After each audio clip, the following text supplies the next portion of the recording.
सही बच्चों को एक बार नमस्कार। बच्चों, स्वागत है आप सभी का एक नए सेशन में जिसका नाम है भारत इज़ माई होम। बड़ा ही गर्व होता है सुनकर भारत इज़ माई होम, बहुत खुशी होती है। मुझे तो बहुत गर्व होता है।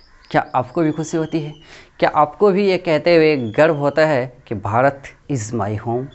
अगर हाँ तो कमेंट सेक्शन में जाइए और आज कमेंट्स की बारिश कर दीजिए। Bharat is my home, Vande Mataram, जय हिंद, भारत माता की जय। जो भी आपके मन में ख्याल आ जाए आज कमेंट्स में इसकी बारिश कर दीजिए। और बच्चों, भारत इज़ माई होम आज से बहुत पहले 1967 में किसी महान व्यक्ति ने कहा था, जिसको आज हम पढ़ने वाले हैं। वो वक्त था 1967 जब राष्ट्रपति पद का शपथ ग्रहण समारोह था। शपथ ग्रहण के बाद डॉक्टर जाकिर हुसैन उस वक्त राष्ट्रपति पद की शपथ ले रहे थे और राष्ट्रपति पद की शपथ लेने के बाद उन्होंने एक भाषण दिया, एक स्पीच डिलीवर किया, जिसमें उन्होंने बड़े ही गर्व से कहा था कि भारत मेरा घर है, Bharat is my home and its people are my family, और इसके लोग मेरा परिवार है। बड़े ही उन्होंने गर्व से कहा था और आज उनके इसी स्पीच को हम पढ़ने वाले हैं। बच्चों, उन्होंने एक बात और भी कही थी कि भारत की जितनी भी संस्कृति है वो उन सभी संस्कृतियों की सेवा करने का, उन सभी संस्कृतियों की रक्षा करने का शपथ लेते हैं। और चलिए अब थोड़ा सा डॉक्टर जाकिर हुसैन के बारे में एक शॉर्ट इंट्रोडक्शन देख लेते हैं हम लोग। बच्चों, 8 फरवरी 1897 ईस्वी में, 8 फरवरी 1897 में हैदराबाद में इनका जन्म हुआ था। वही हैदराबाद जिसे निजामों का शहर भी कहा जाता है। वो वक्त था जब भारत अंग्रेज़ों के खिलाफ आज़ादी की लड़ाई लड़ रहा था। बड़े होकर इन्होंने भी खुद को अंग्रेज़ों के खिलाफ जो भारत की लड़ाई चल रही थी उस लड़ाई में समर्पित कर दिया। उस लड़ाई में खुद का योगदान देने के कारण ये एक स्वतंत्रता सेनानी कहलाए, फ्रीडम फाइटर। साथ ही ये एक इकोनॉमिस्ट थे, अर्थशास्त्री थे। इसके अलावा ये एक एमिनेंट एजुकेशनिस्ट थे, यानी कि एक प्रतिष्ठित शिक्षाविद, जो जगह जगह जो लोगों के बीच शिक्षा का माहौल उत्पन्न कर रहे हो, जो शिक्षा को फैला रहे हो, जो समाज में शिक्षा फैला रहे हो, उनको कहा जाता है एजुकेशनिस्ट। तो ये एक बहुत बड़े, एक बहुत ही प्रतिष्ठित एजुकेशनिस्ट थे।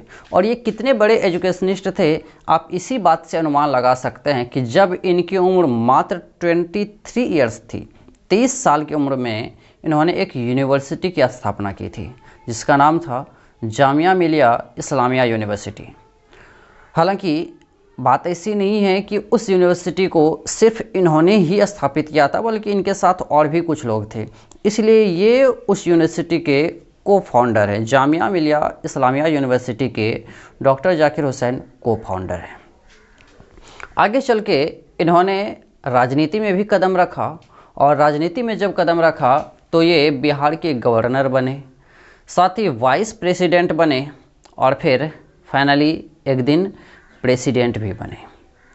जब ये प्रेसिडेंट बने तो ये थर्ड प्रेसिडेंट बने। 1967 में ये third president, second vice president and third president 1967 में बने।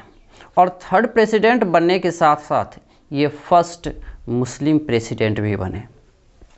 और उसी वक्त जब इन्होंने शपथ ग्रहण समारोह में शपथ लिया राष्ट्रपति पद का, तब उसके बाद जो स्पीच दिया वो स्पीच आज हम पढ़ रहे हैं। बच्चों, इनको इनके कामों के लिए, इनके कार्यों के लिए भारत रत्न जैसे भारत के सबसे बड़े सिविलियन अवार्ड से सम्मानित किया गया। साथ ही इनको पद्म विभूषण से भी सम्मानित किया गया था। भारत रत्न से इनको 1963 में सम्मानित किया गया था। और आइए अब हम लोग देख लेते हैं इस चैप्टर का एक्सप्लेनेशन। जो पुराने बच्चे हैं उनको तो समझ में आ गया होगा कि ये सारी डिटेल्स मैं आगे लिखाऊंगा, और जो नए बच्चे देख रहे हैं वो भी घबराए नहीं। जो भी मैंने अभी आपको डिटेल्स बताई, ये सारे डिटेल्स मैं आपको समरी के साथ नोट करवाऊंगा। तो अब क्या शुरू कर लिया जाए एक्सप्लेनेशन? अगर आप तैयार हैं तो फिर अपनी किताब खोल लीजिए और पेन पेपर साथ में लेकर बैठिए। एक्सप्लेनेशन के साथ साथ मैं आपको वर्ड मीनिंग बताता जाऊंगा, आप उन वर्ड मीनिंग को नोट करते जाइए और वर्ड मीनिंग नोट कर लेने के बाद आप दोबारा एक बार फिर से इस वीडियो को देखें, फिर से इस एक्सप्लेनेशन को देखें ताकि क्लैरिटी आए। शुरू कर लें, चलिए शुरू करते हैं। आई मस्ट कन्फेस, कन्फेस मतलब होता है स्वीकार करना, दावा करना। I must confess that I am overwhelmed. देखिए ओवरवेल्म्ड मतलब होता है बहुत अधिक खुश हो जाना, इतना अधिक खुश हो जाना कि उस खुशी को रिएक्ट कैसे करें, हंस के, रो के, चिल्ला कर, चीख कर, किस हिसाब से, किस तरीके से उस खुशी को जाहिर करें, जब ये पता ना चलने लगे तो उसी खुशी को कहा जाता है ओवरवेल्म हो जाना, बहुत अधिक खुश हो जाना, अभिभूत हो जाना भी इसे कहते हैं। आई मस्ट कन्फेस, मैं निश्चित तौर पर ये स्वीकार करता हूँ, दैट आई एम ओवरवेल्म्ड, कि मैं बहुत अधिक खुश हो गया हूँ, मैं बहुत अधिक अभिभूत हो गया हूँ, बाय द ट्रस्ट, उस विश्वास से, माई पीपल, जो मेरे लोगों ने है प्लेस्ड इन मी, जो विश्वास लोगों ने मुझ में दिखाया है, by electing me to the highest office in the land, by electing me, मुझे चुनकर या मुझे चुनते हुए, इन द हाईएस्ट ऑफिस, सर्वोच्च कार्यालय के लिए, ऑफिस के लिए, इन द लैंड, इस धरती पर, यानी कि भारत की धरती पर सर्वोच्च कोई कार्यालय है, सबसे ऊंचा कोई कार्यालय है तो वो है राष्ट्रपति का कार्यालय। और राष्ट्रपति पद के लिए लोगों ने इनको चुनकर डॉक्टर जाकिर हुसैन के प्रति जो विश्वास दिखाया है, उस विश्वास से वे बहुत ही ज़्यादा अभिभूत हो गए हैं, वे बहुत ही ज़्यादा खुश हो गए हैं। और अब आगे बात हो रही है, doctor Radhakrishnan brought to the presidency a mental equipment. देखिए इनसे पहले जब ये राष्ट्रपति पद की शपथ ले रहे थे तो इनसे पहले ये तीसरे राष्ट्रपति बने और दूसरे राष्ट्रपति बने थे डॉक्टर सर्वपल्ली राधाकृष्णन, जिनके जन्म दिवस पर हम सब शिक्षक दिवस मनाते हैं। वो भी बहुत अधिक पढ़े लिखे थे, उनका कहना ही क्या, पढ़ाई लिखाई में वो क्या थे, उनका कहना ही क्या, कुछ कहा ही नहीं जा सकता उनके बारे में। जितना भी उनकी तारीफ़ किया जाए कम ही होगा।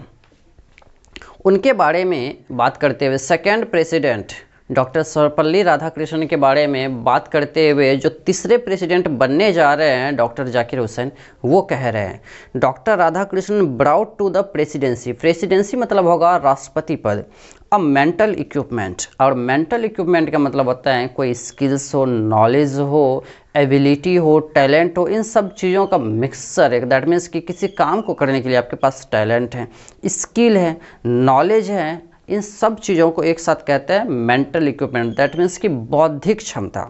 Doctor Radhakrishnan brought to the presidency, राष्ट्रपति पद के लिए डॉक्टर राधाकृष्णन एक बौद्धिक क्षमता लेकर आए, अ डिग्री ऑफ इरुडिशन, डिग्री उपाधि ऑफ इरुडिशन, इरुडिशन मतलब होता है पांडित्य, बहुत अधिक विद्वान। तो डॉक्टर राधाकृष्णन के बारे में बात करते हुए डॉक्टर जाकिर हुसैन कह रहे हैं कि डॉक्टर राधाकृष्णन इस राष्ट्रपति पद के लिए एक बौद्धिक क्षमता लेकर आए, साथ ही एक विद्वता, एक पांडित्य की उपाधि लेकर आए, एंड वेल्थ ऑफ एक्सपीरियंस, और अनुभव का धन, rarely to be found anywhere, जो शायद ही कहीं पर मिल सकता हो।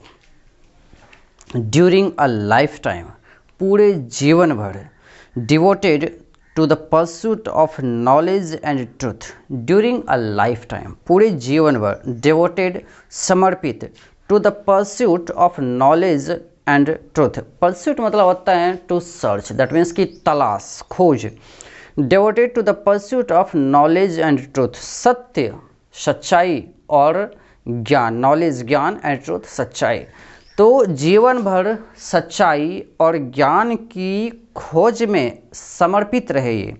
ही has done more than probably any other man to bring out, bring out मतलब होता है अर्थ स्पष्ट करना, समझना, एंड एक्सप्लेन, एक्सप्लेन मतलब वर्णन करना, समझाना, इंडियन फिलोसफिकल थाउट, भारतीय दार्शनिक सोच, and the oneness of all true spiritual values, और सभी oneness, Ekta of all true, सभी सच्चे स्पिरिचुअल वैल्यूज़, आध्यात्मिक मूल्यों की। देखिए एक बात तो तय है कि कोई भी किसी भी धर्म को मानता हो, सभी धर्म इंसानियत की बात सिखाते हैं। सभी कहते हैं कि कुछ और बनो ना बनो, इंसान ज़रूर बनो। इस इंसानियत के भाव को ये सभी धर्मों में जो सच्चे आध्यात्मिक मूल्य हैं, उन सच्चे आध्यात्मिक मूल्यों को समझने के उन सच्चे आध्यात्मिक मूल्यों को समझने में और लोगों को समझाने में जितना प्रयास डॉक्टर सर्वपल्ली राधाकृष्णन ने किया है, उतना दूसरे ने शायद ही किया हो, ये डॉक्टर जाकिर हुसैन कह रहे हैं। He has never lost his faith, उन्होंने अपना विश्वास कभी नहीं खोया है। In the essential humanity, essential आवश्यक, और ह्यूमैनिटी का मतलब होता है मानवता। He has never lost his faith in the essential humanity, humanity मानवता, ये एक मानव का गुण, मानव है, इंसान है, इंसानियत का गुण है, मानव का एक गुण है, तो इसी को कहते हैं मानवता। मानवता क्या है? लोगों के साथ सही तरीके से पेश आना, वक्त बेवक्त लोगों की मदद करना, लोगों के काम आना, और सिर्फ लोगों के काम ही नहीं बल्कि सभी जीव जंतुओं का, धरती पर जितने भी जीव हैं सबकी रक्षा करना, ये एक मानवता का गुण है। तो बताया जा रहा है he has never lost his faith, उन्होंने अपना विश्वास कभी भी नहीं खोया है। इन द इसेंशियल ह्यूमैनिटी, आवश्यक मानवता में, ऑफ मैन, जो मनुष्य की आवश्यक मानवता होनी चाहिए, मनुष्य में जो आवश्यक मानवता का गुण होना चाहिए, उसमें उसको उन्होंने कभी नहीं खोया है, उसमें अपना विश्वास उन्होंने कभी नहीं खोया है। एंड ही हिमसेल्फ, और वो खुद भी हैज़ नेवर सीज्ड, सीज मतलब होता है टू स्टॉप, रुकना या रोकना। And he himself has never ceased, और उन्होंने खुद को कभी नहीं रोका है। टू चैम्पियन, चैम्पियन मतलब होता है समर्थन करना या सपोर्ट करना। The rights of all man, सभी लोगों का अधिकार। टू लिव इन डिग्निटी, मान मर्यादा के साथ, गरिमा के साथ, वैभव के साथ रहना। एंड विद जस्टिस, और न्याय के साथ। देखिए सभी लोगों का अधिकार है, भारत में रहने वाले, किसी भी देश में रहने वाले सभी लोगों का अधिकार है, उनका ये मौलिक अधिकार है कि वो पूरे मान मर्यादा के साथ, पूरी अपनी गरिमा के साथ और न्याय के साथ समाज में रह सके। और उनके इस अधिकार की रक्षा के लिए उन्होंने कभी भी खुद को रोका नहीं है, उन्होंने हमेशा लोगों के अधिकारों की रक्षा के लिए समर्थन किया है, अपना समर्थन दिया है। He himself, he has never lost his faith in the essential humanity of man, मनुष्य की आवश्यक मानवता में उन्होंने अपना विश्वास कभी नहीं खोया है। And he himself has never ceased to champion, और उन्होंने खुद को कभी नहीं रोका है द राइट ऑफ, सपोर्ट करने से, the right of all man, जो सभी लोगों का अधिकार है, गरिमा के साथ, मान मर्यादा के साथ और न्याय के साथ जो रहने का सभी लोगों का अधिकार है, इन अधिकारों का समर्थन करने से उन्होंने खुद को कभी नहीं रोका है।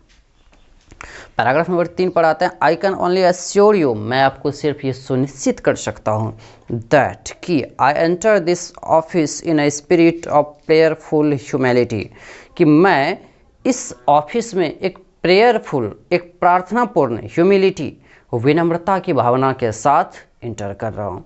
कहते हैं डॉक्टर जाकिर हुसैन कह रहे हैं कि मैं इस ऑफिस में, राष्ट्रपति के इस ऑफिस में, मैं उसी विनम्रता के साथ प्रवेश कर रहा हो जैसा कोई प्रार्थना के वक्त विनम्र हो जाता है।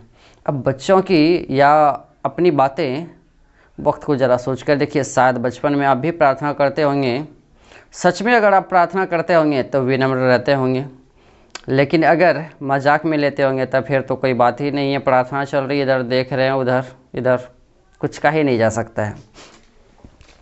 तो डॉक्टर जाकिर हुसैन कह रहे हैं कि मैं इस राष्ट्रपति के ऑफिस में, राष्ट्रपति ऑफिस में, प्रेसिडेंट के ऑफिस में वैसी ही विनम्रता की भावना के साथ प्रवेश कर रहा हूँ जैसा प्रार्थना के वक्त कोई विनम्र हो जाता है। एंड टोटल डेडिकेशन, और पूर्ण समर्पण के साथ, पूर्ण फुल्ली डेडिकेशन के साथ, दैट मीन्स कि काम को लेकर वे पूरी तरह से समर्पित रहेंगे और वे बहुत विनम्रता की भावना के साथ राष्ट्रपति के ऑफिस में प्रवेश कर रहे हैं। I have just taken the oath of loyalty to the constitution of India, मैंने अभी अभी, I have just taken the oath, मैंने अभी अभी शपथ लिया है, ऑफ लॉयल्टी, वफादारी की, to the constitution of India, Bharat के संविधान के प्रति वफादारी का मैंने अभी अभी शपथ लिया है।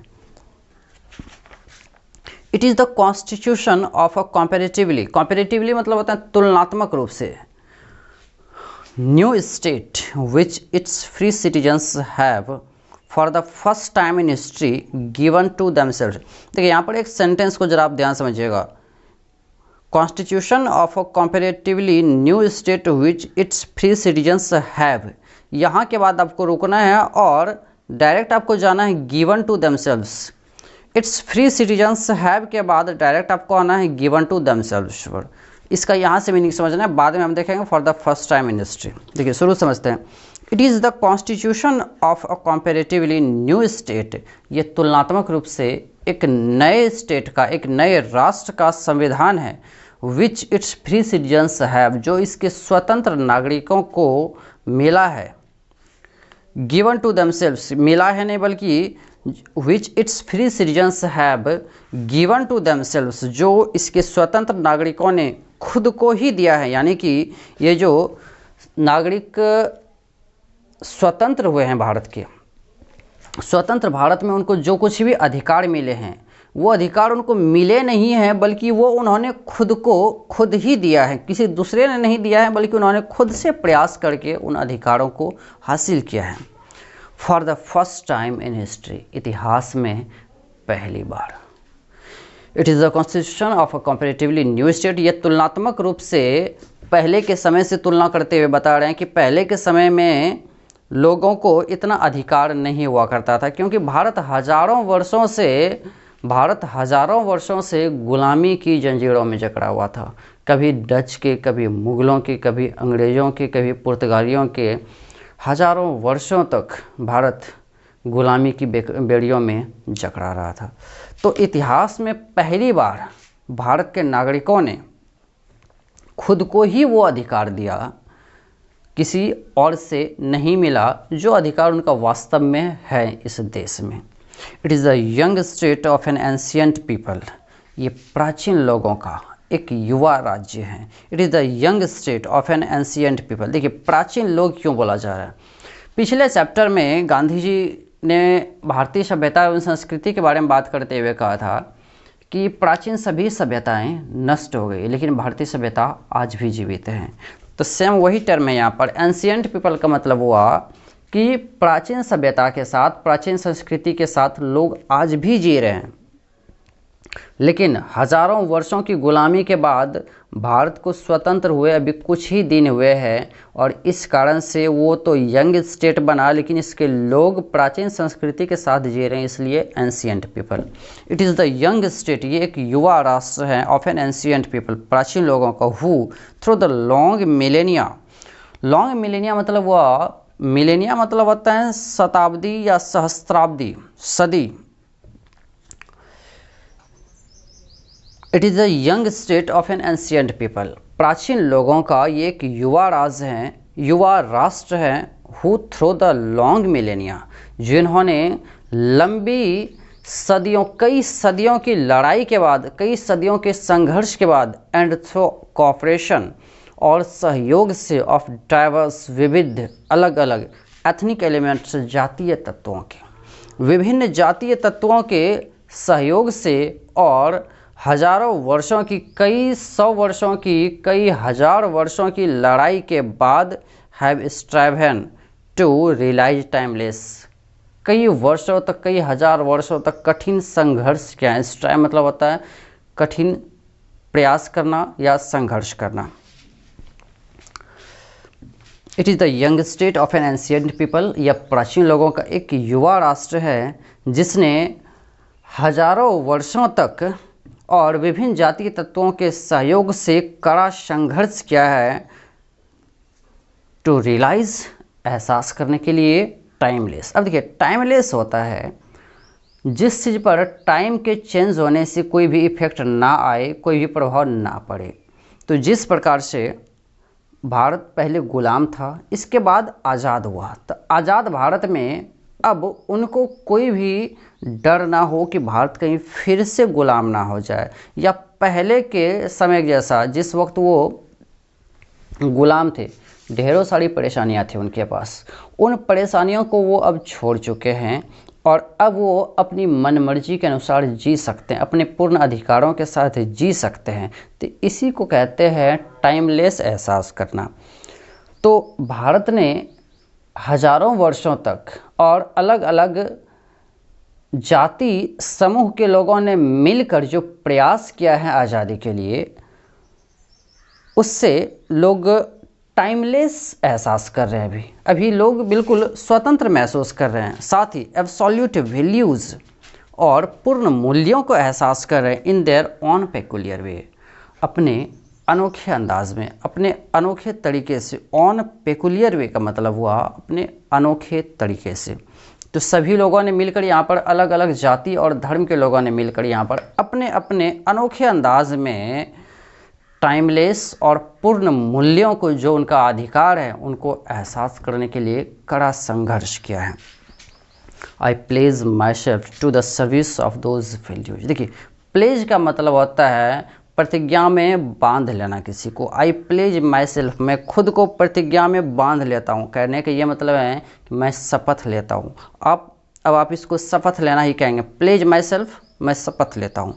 I pledge myself to the service of those values, मैं उन मूल्यों की सेवा करने का शपथ लेता हूँ। फॉर दो, हालांकि सम कंक्रीट रियलाइजेशन, कुछ ठोस अनुभूतियाँ, एहसास ऑफ अ वैल्यू, किसी मूल्य की ठोस अनुभूति या ठोस एहसास में बिकम इनएडिक्वेट, अपर्याप्त हो सकता है with the change of circumstance, परिस्थितियां बदलने के साथ। देखिए, जब ये राष्ट्रपति पद पर रहेंगे तो इनको ढेर सारी परिस्थितियों से गुजरना होगा, और उन परिस्थितियों से गुजरते हुए ये कभी ऐसा हो सकता है कि किसी मूल्य का एहसास, ठोस एहसास इनको कम हो। तो ऐसे में वो कह रहे हैं कि the value remains eternally valid and presses for newer and fresh realisation, कि हो सकता है कि किसी परिस्थिति में आकर मुझे किसी मूल्य का एहसास थोड़ा कम हो, लेकिन वो मूल्य हमेशा वैलिड रहेंगे, वो मूल्य हमेशा मान्य रहेंगे। And presses for newer and fresh realisation, और वो नए नए और ताज़े ताज़े अनुभूतियों के लिए, एहसासों के लिए लगातार दबाव डालते रहते हैं। किसी मूल्य का एहसास इनको हो सकता है कम हो किसी परिस्थिति में, लेकिन वो मूल्य हमेशा मान्य रहते हैं, और वो नए नए और ताज़े एहसासों के लिए हमेशा दबाव डालते रहते हैं। आगे देखिए, the past is not dead and static. बहुत ही शानदार लाइन है ये। The past is not dead and static, it is alive and dynamic and is involve in determining the quality of our present and the prospects of our future. देखिए, the past is not dead. Past में इन्होंने आज़ादी पाने के लिए, लोगों ने, यहाँ के लोगों ने आज़ादी पाने के लिए जो मेहनत किया था, वो मेहनत, उस संघर्ष को यहाँ पर बताया जा रहा है past. The past is not dead and static. जो वक्त बीत गया, जिस वक्त में इन्होंने संघर्ष किया था, वो वक्त बीत जाने के कारण डेड नहीं हो गया, मृत नहीं हो गया है, स्टैटिक, स्थिर नहीं हो गया है। इट इज़ अलाइव, बल्कि वो वक्त आज भी जीवित है, उनका संघर्ष वो आज भी जीवित है। एंड डायनामिक, साथ ही गतिशील है। एंड इज़ इन्वॉल्व, और शामिल है, इन डिटरमाइनिंग, निर्धारित करने में, the quality of our present, हमारे वर्तमान की क्वालिटी को, गुणवत्ता को। एंड द प्रॉस्पेक्ट्स, देखिए प्रॉस्पेक्ट्स का मतलब होता है भविष्य में कुछ अच्छा होने की उम्मीद। The prospects of our future, हमारे भविष्य की संभावनाएं। देखिए, the past is not dead and static, बताया जा रहा है कि पास्ट में जो हमने मेहनत किया था, जो हमने संघर्ष किया था, वो हमारा संघर्ष मृत नहीं है, वो स्थिर नहीं है, बल्कि वो आज भी जीवित है और गतिशील है। साथ ही साथ हमारे वर्तमान की गुणवत्ता को, प्रेजेंट की क्वालिटी को, और फ्यूचर के प्रॉस्पेक्ट्स को, भविष्य की संभावनाओं को तलाशने में, निर्धारित करने में वो शामिल है, जुड़ा हुआ है। पैराग्राफ नंबर 4 पढ़ा रहे हैं। The process of its constant renewal, इसके लगातार नए होने का प्रोसेस, जो हमने संघर्ष किया था, जो संघर्ष आज भी जीवित है, वो संघर्ष लगातार खुद को नया करते चले जा रहा है। और इसके लगातार नए होने का जो प्रोसेस है इज इंडीड, वास्तव में the process of growth, growth का प्रोसेस है, विकास का प्रोसेस है, ऑफ नेशनल कल्चर, राष्ट्रीय संस्कृति, एंड नेशनल कैरेक्टर, और राष्ट्रीय चरित्र। बताया जा रहा है कि हमने जो कुछ भी पास्ट में मेहनत किया था, वो मेहनत जो लगातार बार बार अपने आप को रिन्यू कर रहा है, उसके लगातार रिन्यूअल का जो प्रोसेस है, ये प्रोसेस वास्तव में राष्ट्रीय संस्कृति और राष्ट्रीय चरित्र के ग्रोथ का ही प्रोसेस है। It is the business of education, ये शिक्षा का काम है। एज आई सी इट, जैसा मैं समझता हूँ। देखिए बहुत इंपॉर्टेंट लाइन है, इसको ध्यान समझना। It is the business of education, ये शिक्षा का काम है। What is the business of education, question भी पूछा जाता है। It is the business of education, ये शिक्षा का काम है। एज आई सी इट, जैसा इसे मैं समझता हूँ। To minister this constant renewal, ये लगातार जो नयापन आ रहा है, ये जो लगातार कॉन्स्टेंट रिन्यूअल है, इस रिन्यूअल को मिनिस्टर करना, इसकी देखभाल करना, इसकी मदद करना, ये शिक्षा का ही काम है। It is the business of education as I see it to minister this constant renewal, इस कॉन्स्टेंट रिन्यूअल को जो हमने पास्ट में किया था, जो कुछ भी किया था, वो उसका जो रिन्यूअल हो रहा है उसको मिनिस्टर करना, उसकी देखभाल करना, ये शिक्षा का ही काम है। And I may be forgiven the presumption that my choice to this high office has mainly, if not entirely, been made on account of my long association with the education of my people. And I may be forgiven, और मुझे क्षमा किया जा सकता है, the presumption, इस अवधारणा के लिए, इस कल्पना के लिए, that कि my choice, मेरा चुनाव, to this high office, इस उच्च पद के लिए, इस उच्च कार्यालय के लिए, has mainly if not entirely, entirely मतलब होता है पूरी तरह से, और मेनली मतलब होता है मुख्य रूप से। यदि पूरी तरह से नहीं तो कम से कम मुख्य रूप से इस राष्ट्रपति पद के लिए जो मेरा चुनाव किया गया है, वो been made on account of, on account of की मतलब होगा की वजह से या के कारण से। माई लॉन्ग एसोसिएशन, मेरे लंबे जुड़ाव के कारण, with the education of my people, मेरे लोगों के साथ जो शिक्षा का मेरा जुड़ाव रहा है, लंबा जुड़ाव रहा है, उस शिक्षा के जुड़ाव के कारण ही लोगों ने मुझे इस राष्ट्रपति पद के लिए चुना है। और जैसा मैं समझता हूँ, अगर ये पूरी तरह से नहीं, अगर यही कारण शिक्षा के साथ मेरा जुड़े रहना ये पूरा का पूरा कारण नहीं है, तो कम से कम ये मुख्य कारण जरूर है। डॉक्टर जाकिर हुसैन कह रहे हैं ये बात। और आगे देखिए, I maintain that education is the prime instrument of national purpose. देखिए मेंटेन का मतलब होगा निश्चय पूर्वक कहना या दावा करके कहना। I maintain that education is a prime instrument, मैं निश्चय पूर्वक कहता हूँ कि एजुकेशन ये एक मुख्य औजार है, मुख्य उपकरण है, ऑफ नेशनल पर्पस, राष्ट्रीय उन्नति के लिए, राष्ट्रीय उद्देश्यों की पूर्ति के लिए। राष्ट्रीय उद्देश्य, हमारे देश का जो कुछ भी उद्देश्य है, अगर उन उद्देश्यों को पूरा करना है तो जो सबसे मुख्य उपकरण है हमारे पास वो शिक्षा ही है। I maintain that education is a prime instrument, education, शिक्षा ये एक मुख्य उपकरण है, ऑफ नेशनल पर्पस, राष्ट्रीय उद्देश्यों की पूर्ति के लिए। And that quality of education is inescapably involved in the quality of the nation.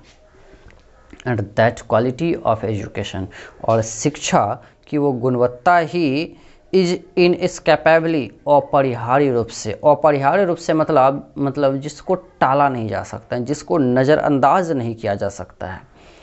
तो डॉक्टर जाकिर हुसैन कह रहे हैं कि शिक्षा राष्ट्रीय उद्देश्यों की पूर्ति के लिए, राष्ट्रीय उद्देश्यों को पूरा करने के लिए शिक्षा एक मुख्य उपकरण है, और शिक्षा का गुणवत्ता ही और शिक्षा की गुणवत्ता ही निश्चित रूप से अपरिहार्य रूप से इन्वॉल्व शामिल हैं in the quality of the nation. राष्ट्र की गुणवत्ता में ये शिक्षा की गुणवत्ता ही निर्धारित करेगी कि राष्ट्र की गुणवत्ता कैसी है, क्योंकि जिस देश में लोग अनपढ़ होंगे वो राष्ट्र की क्या गुणवत्ता होगी अनुमान लगाया जा सकता है।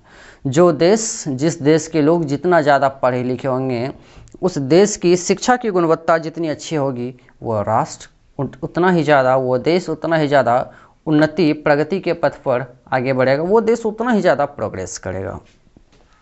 और यही बात डॉक्टर जाकिर हुसैन भी कह रहे हैं। वो यहाँ पर कह रहे हैं कि शिक्षा राष्ट्रीय उद्देश्यों की पूर्ति के लिए मुख्य उपकरण है, मुख्य औजार है, और शिक्षा की गुणवत्ता राष्ट्र की गुणवत्ता, शिक्षा की गुणवत्ता ही राष्ट्र की गुणवत्ता भी निर्धारित करती है। आगे देखिए 5 number, I therefore pledge myself, I therefore इसलिए मैं शपथ लेता हूँ, to the loyalty of our past culture, जो हमारी पास्ट कल्चर है, जो हमारी पास्ट संस्कृति है, उस संस्कृति के प्रति वफादारी के लिए ये शपथ लेते हैं। फ्रॉम वेयर सो एवर, जहाँ कहीं से भी, इट मे हैव कम, जहाँ कहीं से भी ये संस्कृति आई हो। देखिए भारत एक धर्मनिरपेक्ष देश है और यहाँ पर कई सारे कल्चर हैं। हिंदू का अलग कल्चर है, मुस्लिम लोगों का अलग कल्चर है, जो क्रिश्चियन हैं उनके कल्चर अलग अलग हैं। तो अलग अलग कल्चर चाहे जहाँ कहीं से भी आए हुए हो, जैसे क्रिश्चियन ये कल्चर कहीं और से आए हुए हैं, इस्लामिक कल्चर ये अरब से आया हुआ है भारत में। तो डॉक्टर जाकिर हुसैन कह रहे हैं कि वो कल्चर, ये जो पास्ट कल्चर है हमारा, ये चाहे जहाँ कहीं से भी आया हुआ हो, एंड बाय हुम सो एवर, और जिस किसी के द्वारा भी, it may have been contributed, इसको आगे बढ़ाने में, इस कल्चर को आगे बढ़ाने में योगदान दिया गया हो, मैं उस कल्चर के प्रति, मैं सभी कल्चर के प्रति वफादार रहने का शपथ लेता हूँ। I pledge myself to the loyalty of our past culture, मैं अपने पास्ट कल्चर के प्रति वफादार रहने का शपथ लेता हूँ। From where so ever it may have come, चाहे ये जहाँ कहीं से भी आया हो, एंड बाय हुम so ever it may have been contributed, और चाहे जिसके द्वारा भी इसे आगे बढ़ाने में योगदान दिया गया हो। आगे, I pledge myself to the service of the totality of my country's culture, totality of my country's culture, इसका मतलब होगा कि हमारे देश में जितनी भी संस्कृतियां हैं उन सभी संस्कृति, वो सभी संस्कृति, आई प्लेज माई सेल्फ, मैं शपथ लेता हूँ, टू द सर्विस, सेवा करने का, रक्षा करने का, of the totality of my country's culture, मेरे देश की जो भी संस्कृति है उन सभी संस्कृतियों की सेवा करने का, उन सभी संस्कृतियों की रक्षा करने का मैं शपथ लेता हूँ। I pledge my loyalty to my country, मैं अपने देश के प्रति वफादारी की शपथ लेता हूँ, इरिस्पेक्टिव ऑफ रिलीजन और लैंग्वेज, जो इरिस्पेक्टिव होगा रिलीजन और लैंग्वेज से, धर्म और भाषा से ऊपर उठकर। I pledge myself to work for its strength and progress, I pledge myself, मैं शपथ लेता हूँ, to work for its strength, इसके मजबूती के लिए, एंड प्रोग्रेस, उन्नति के लिए काम करने का, भारत की उन्नति के लिए और भारत की मजबूती के लिए काम करने का ये शपथ लेते हैं, and for the welfare of its people, और इसके लोगों की भलाई के लिए, without distinctions of caste, colour और क्रीड, बिना किसी भी जाति, रंग या धर्म मत का भेदभाव किए हुए। देखिए समाज में जो अक्सर लड़ाई झगड़े होते हैं वो जाति और धर्म के नाम पर ही होता है, जाति धर्म, उसके अलावे फिर रंग पर आ जाइए, शायद आपके बीच भी ऐसा कोई हो सकता है जो दिखने में थोड़ा डार्क हो तो लोग उसको चिढ़ाते हैं, कालू, ओए कालू इधर आ। तो ये चिढ़ाना, अब आप किसी को चिढ़ाएंगे तो स्वाभाविक सी बात है उसको गुस्सा आएगा, तो फिर लड़ाई झगड़ा की स्थिति आती है। तो रंग के आधार पर, कास्ट के आधार पर, उच्च नीच जाति के आधार पर और धर्म के आधार पर समाज में अक्सर लड़ाई झगड़े होते रहते हैं।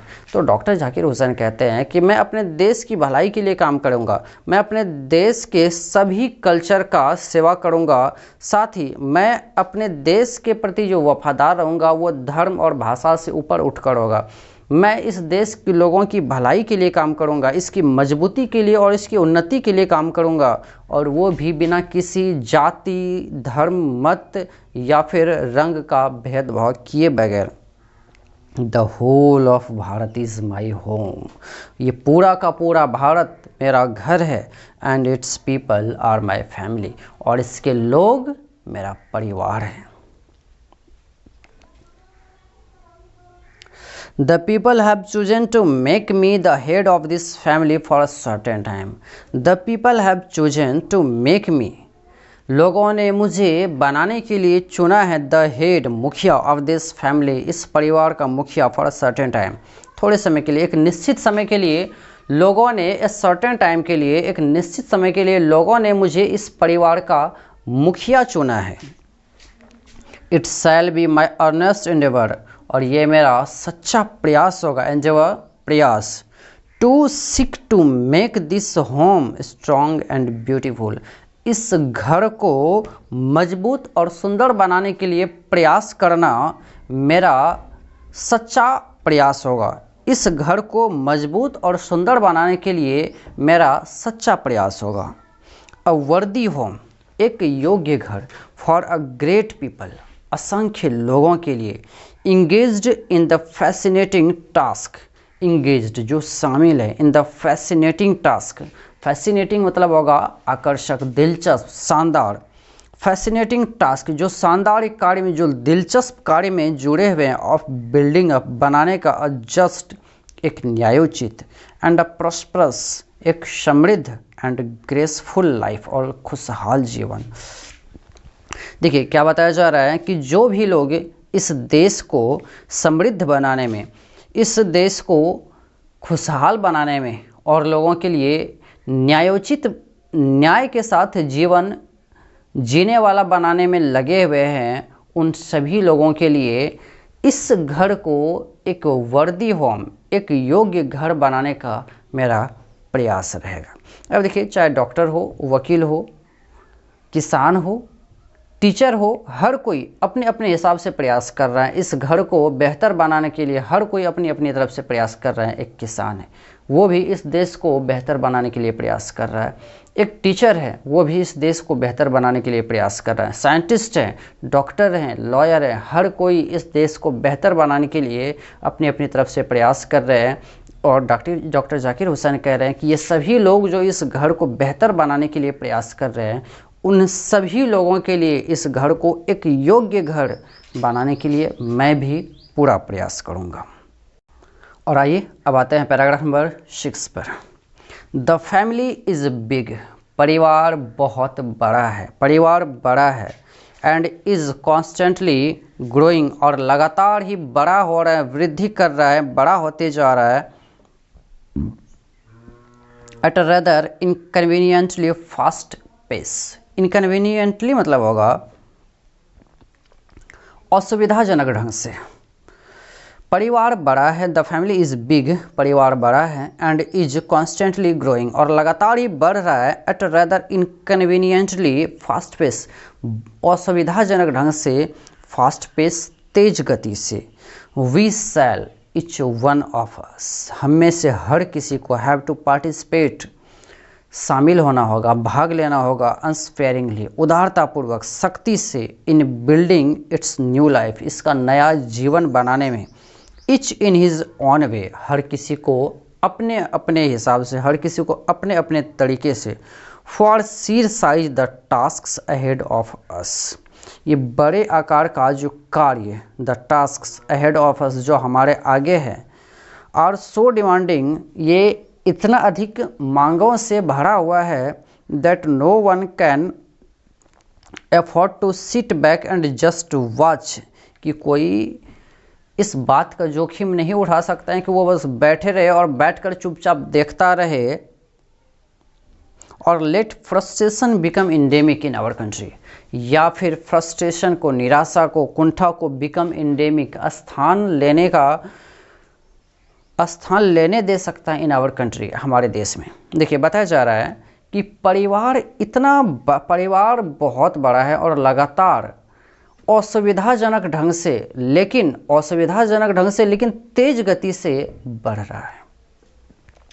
साथ ही और ये जो परिवार बढ़ रहा है, देश की जो जनसंख्या जिस हिसाब से बढ़ रही है, यहाँ पर असल में बात जनसंख्या की ही हो रही है कि कह रहे हैं कि परिवार बहुत बड़ा है, देश की जनसंख्या काफ़ी है और लगातार ये जनसंख्या बढ़ ही रही है और वो भी असुविधाजनक ढंग से, लेकिन गति इसकी, पेस इसकी बहुत ही फास्ट है। तो ये कह रहे हैं कि इतनी जो तेज़ गति से बढ़ रहा है, तो इस कारण से हम में से हर किसी को इस देश को समृद्ध बनाने के लिए, इस देश को एक नया जीवन देने के लिए अपने अपने हिसाब से, अपने अपने तरीके से शामिल होना पड़ेगा, अपने अपने तरीके से भाग लेना ही पड़ेगा। क्योंकि for shear size the task ahead of us, और इस बड़े आकार का जो काम है कि इस बड़े परिवार के लिए, इतने बड़े देश के लिए, इतने बड़े देश के लोगों को एक नया जीवन देना, ये जो एक बड़ा सा काम है, ये काम हमारे आगे इतना डिमांडिंग है, इतना ज़्यादा मांगों से भरा हुआ है कि कोई भी आदमी बैठे रहे या बैठकर वो सिर्फ देख रहा है, बाकी दूसरा सब काम कर रहा है, ऐसा हो ही नहीं सकता है, बल्कि हर किसी को भाग लेना पड़ेगा। और अगर ऐसा हुआ कि कोई बैठे बैठे देख रहा है, कोई काम कर रहा है, तो फिर इस देश में निराशा आ जाएगी, यहाँ के लोगों में निराशा आ जाएगी, इस देश के लोगों में कुंठा, निराशा घर कर जाएगी और ऐसा हम होने नहीं देंगे। The situation demands of work and more work. Situation, परिस्थिति, डिमांड्स ऑफ अस, हमसे मांग करती हैं वर्क, काम एंड मोर वर्क, और भी ज़्यादा काम के। परिस्थिति हमसे काम और भी ज़्यादा काम की मांग कर रही है। Silent and sincere work, silent शांतिपूर्ण ढंग से, एंड सिंसियर वर्क, सिंसियर मतलब होगा जिम्मेदारी के साथ काम करना, तो शांत रहकर और जिम्मेदारी पूर्वक काम करना, ये कहलाएगा सिंसियर वर्क। तो हमसे जो परिस्थिति मांग कर रही है वो साइलेंट, शांतिपूर्ण ढंग से लेकिन जिम्मेदारी पूर्वक। सॉलिड, ठोस एंड स्टडी रिकंस्ट्रक्शन, और लगातार पुनर्निर्माण of the whole material and cultural life, पूरे भौतिक एंड कल्चरल लाइफ, सांस्कृतिक जीवन की ऑफ आवर पीपल, हमारे लोगों का। देखिए बताया जा रहा है कि परिस्थिति हमसे काम और ज़्यादा से ज़्यादा काम की मांग कर रही है, साथ ही शांतिपूर्ण ढंग से लेकिन जिम्मेदारी पूर्वक काम हो, सॉलिड हो, ठोस काम हो, लेकिन लगातार पुनर्निर्माण हो, किसका, of the whole material and cultural life, पूरे भौतिक और सांस्कृतिक जीवन का। यहाँ के लोग जो हैं उनके सभी भौतिक और सांस्कृतिक जीवन का ठोस और लगातार पुनर्निर्माण हो, जो काम हो वो शांतिपूर्ण ढंग से हो लेकिन जिम्मेदारी पूर्वक हो। और आइए अब आते हैं पैराग्राफ नंबर 7 पर। दिस वर्क, ये काम, एज आई सी इट, ये काम कौन सा काम, जस्ट अभी जो हमने समझा कि लोगों के भौतिक और सांस्कृतिक जीवन के ठोस और लगातार पुनर्निर्माण का जो काम है, जो लोगों के जीवन स्तर को ऊंचा उठाने का जो काम है, ये काम, this work as I see it, ये काम जैसा मैं समझता हूँ, हैज 2 एस्पेक्ट्स, इसके 2 पहलू हैं। कौन कौन से? वर्क ऑन वंस सेल्फ, किसी का खुद के ऊपर काम करना, अपने ऊपर काम करना, and work for the society around, और साथ ही साथ चारों तरफ हमारे आसपास का जो समाज है उस समाज के लिए काम करना। देखिए बताया जा रहा है यहाँ पर कि ये जो काम है लोगों का भौतिक और सांस्कृतिक जीवन स्तर का लगातार पुनर्निर्माण का जो काम है, इसके 2 पहलू हैं। एक तो खुद पर काम करना और एक आसपास के समाज के लिए काम करना। They are mutually fruitful aspects of work, वे म्यूचुअली पारस्परिक रूप से फ्रूटफुल एस्पेक्ट्स, लाभदायक पहलू है ऑफ वर्क, काम की। ये दोनों ही खुद पर काम करना और समाज के लिए काम करना, ये परस्पर आपस में लाभदायक पहलू हैं। काम की ये दोनों आपस में लाभदायक पहलू हैं। The work on one's self is to follow the urge towards moral development as a free person. देखिए the work on one's self, किसी का खुद पर काम करने का मतलब है टू फॉलो द अर्ज, प्रेरणा, अर्ज मीन्स प्रेरणा, टुवर्ड्स मोरल डेवलपमेंट, नैतिक उन्नति। मॉरलिटी के बारे में हमने पढ़ा था इंडियन सिविलाइजेशन एंड कल्चर में, सेम वही मीनिंग आएगा यहाँ पर, मोरल डेवलपमेंट, नैतिक उन्नति।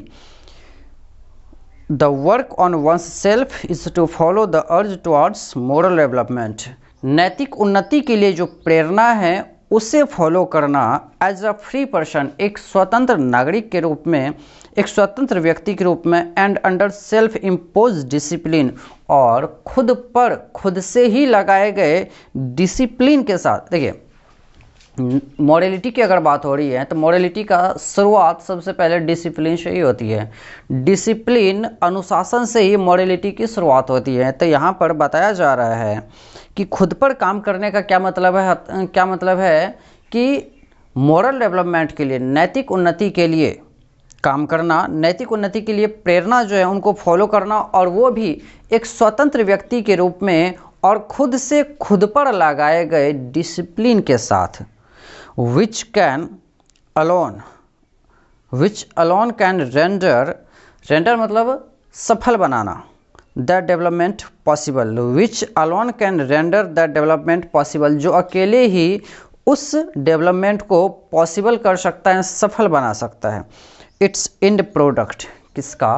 तो खुद पर काम करने का जो अंतिम परिणाम है, एंड प्रोडक्ट है, is a free moral personality, एक स्वतंत्र, फ्री स्वतंत्र मोरल पर्सनालिटी, नैतिक व्यक्तित्व। खुद पर काम करने का क्या मतलब है कि नैतिक उन्नति के लिए खुद पर काम करना, नैतिक उन्नति के लिए जो प्रेरणाएं हैं उनको फॉलो करना, साथ ही एक स्वतंत्र व्यक्ति के रूप में और स्वयं से ही खुद पर लगाए गए डिसिप्लिन के साथ। और अगर हम ऐसा कर लेते हैं तो इससे क्या होगा, काम के जो ये दो पहलू हैं, work on one self and work for the society around, ये दोनों अगर हम ये काम खुद पर काम कर लेते हैं तो ये अकेले ही इस डेवलपमेंट को पॉसिबल कर सकता है।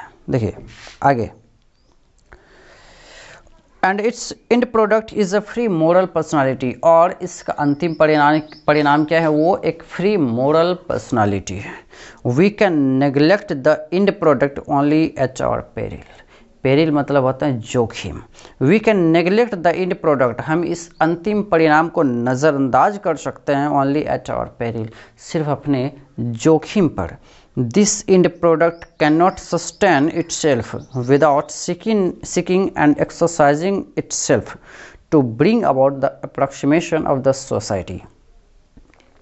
देखिए दिस एंड प्रोडक्ट, ये एंड प्रोडक्ट कौन सा, स्वतंत्र नैतिक व्यक्ति। दैट मीन्स कि आप अगर कोई पर्सन है तो आपका जो व्यक्तित्व होना चाहिए, आपकी जो पर्सनालिटी होना चाहिए वो नैतिकता से भरी हुई होनी चाहिए, और ये आपका ये क्वालिटी तब तक बना नहीं रह सकता है, can not sustain itself without seeking and exercise, जब तक इसके लिए लगातार प्रयास ना किया जाए और जब तक इसका लगातार अभ्यास ना किया जाए।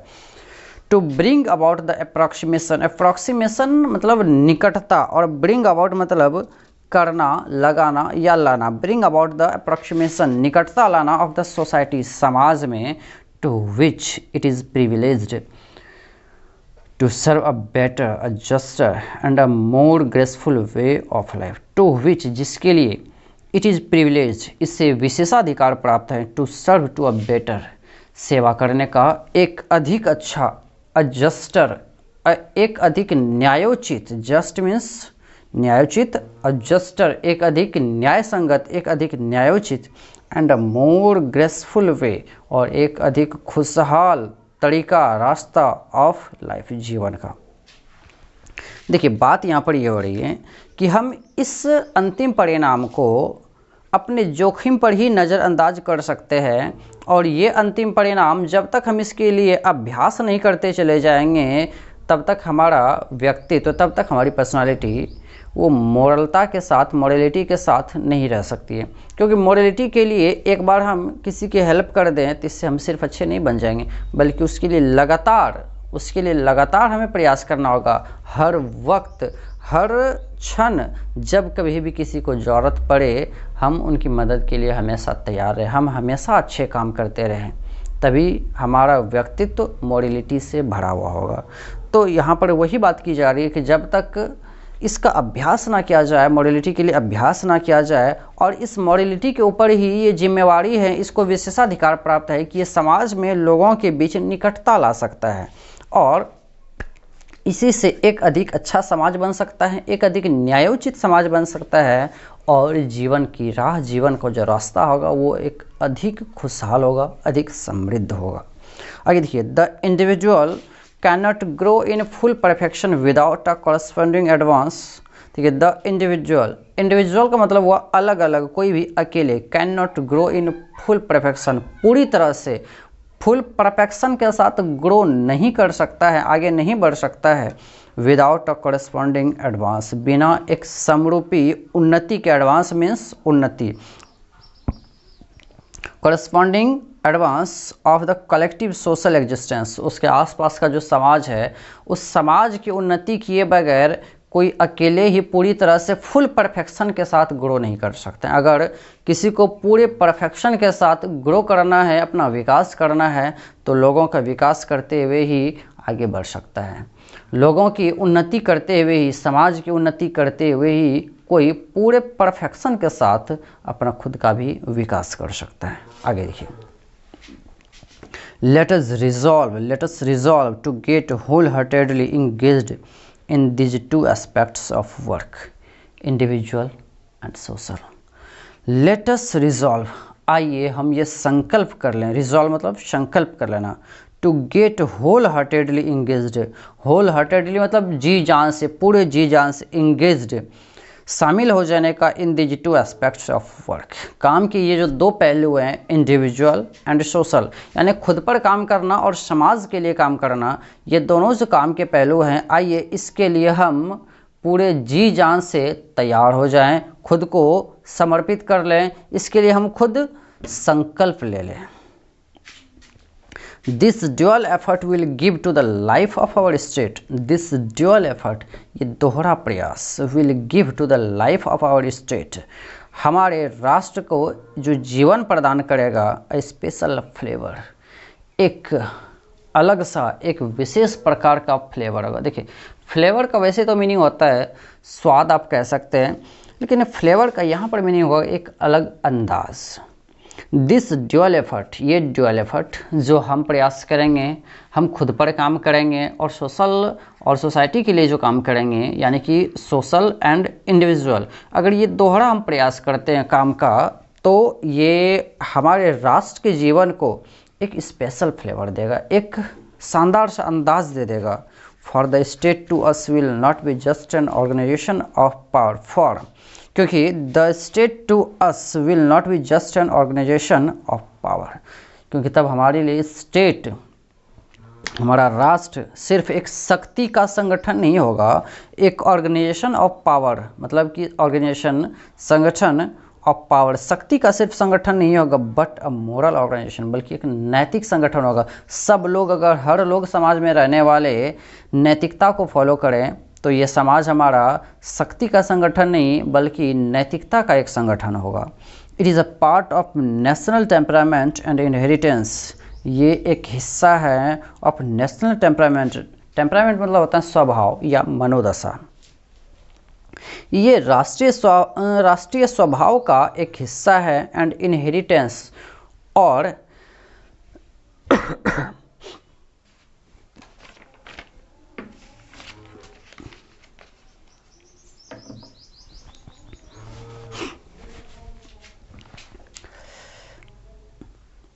आइए एक बार फिर से इसको देखते हैं।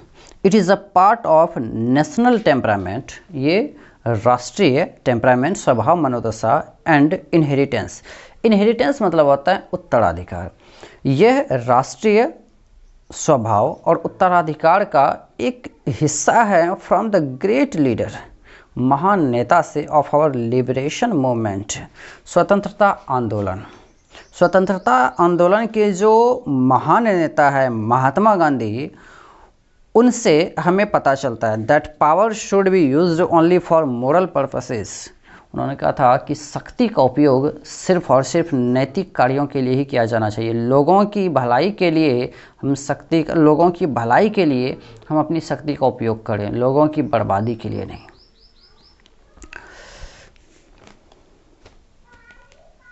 The peace of the strong is what we shall dedicate ourselves to work for. The peace of the strong, ताकतवर लोगों की शांति इसी में है। व्हाट, जो काम, we shall dedicate ourselves to work for, जो काम करने के लिए हम खुद को डेडिकेट करेंगे, समर्पित करेंगे, इसी में ताकतवर लोगों की शांति छिपी हुई है। ताकतवर लोग शांत तभी रह सकते हैं क्योंकि भाई अगर हर किसी के पास ताकत हो तो और मॉरलिटी का भाव हो तो एक दूसरे से लड़ कर बर्बाद हो जाएंगे सब। तो ताकतवर लोग शांत इसी में रह सकते हैं जब उनके पास मॉरलिटी हो, जब उनमें नैतिकता का गुण हो, नैतिकता का उनका स्वभाव हो, क्योंकि तब उन्हें अच्छे बुरे की पहचान होगी और वो अच्छे बुरे की पहचान करके अपनी ताकतों का, अपनी शक्ति का इस्तेमाल करेंगे। आई हैव फुल फेथ, अब देखिए आगे बात हो रही है। I have full faith in my people, मुझे अपने लोगों पर पूरा भरोसा है। That they will bring fourth, bring fourth मतलब होता है उत्पन्न करना या लगाना। That they will bring fourth the energy requisite, मुझे अपने लोगों पर पूरा भरोसा है कि way the energy requisite, requisite मतलब होगा आवश्यक, वे आवश्यक एनर्जी, आवश्यक ऊर्जा उत्पन्न करेंगे या आवश्यक जितनी भी ऊर्जा की आवश्यकता है वो उतनी ऊर्जा लगाएंगे फॉर द सेटिस्फैक्ट्री परफॉर्मेंस, संतोषप्रद, सेटिस्फैक्ट्री संतोषप्रद, जिसे संतुष्टि मिले, परफॉर्मेंस प्रस्तुति के लिए ऑफ दिस ड्यूअल टास्क, इस ड्यूअल टास्क के लिए, सोशल एंड इंडिविजुअल, इस ड्यूअल टास्क के लिए जितनी भी ऊर्जा की आवश्यकता है मुझे इतना भरोसा है कि मेरे लोग उतनी आवश्यक ऊर्जा को जरूर लगाएंगे। It shall be my privilege, ये मेरा सौभाग्य होगा, टू कंट्रीब्यूट माई शेयर, अपना योगदान देना, टू दिस इंचेंटिंग इंटरप्राइज, इस शानदार से, इस मनोहर, इस मनमोहक इंटरप्राइज मतलब साहसिक कार्य के लिए, इस शानदार से साहसिक कार्य के लिए सोशल और इंडिविजुअल, ऐसा करते हुए हम जो समाज का निर्माण करेंगे, इस निर्माण के लिए, इस साहसिक काम के लिए अपना योगदान देना मेरा सौभाग्य होगा। और बच्चों इसी के साथ आज आपका ये चैप्टर समाप्त होता है, इस चैप्टर का एक्सप्लेनेशन समाप्त होता है। अगली वीडियो में हम इस चैप्टर का क्वेश्चन आंसर देखेंगे और इसके बाद फिर इसका समरी एंड इम्पोर्टेंट पॉइंट्स। तो तब तक के लिए आप एक बार फिर से अपने वर्ड मीनिंग तो नोट कर ही लिया होगा, एक बार फिर से इस वीडियो को देखें और तब तक मस्त रहें, व्यस्त रहें, स्वस्थ रहें और साथ ही साथ सतर्क रहें। नमस्कार।